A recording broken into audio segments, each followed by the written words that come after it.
How to add boarding pass in Google Wallet.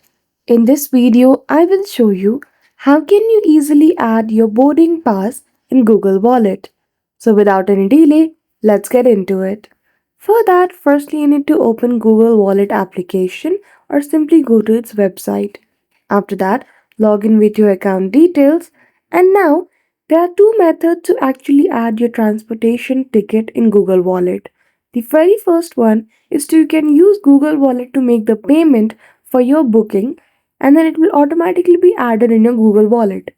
If not, simply open the Google Wallet application, navigate to transportation ticket. Once you click on that option, you will easily be able to add your boarding pass there. So that's it. That is how easily you can add boarding pass on your Google Wallet account. So I hope you found this video helpful.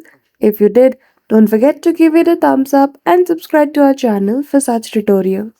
Thank you for watching till the end.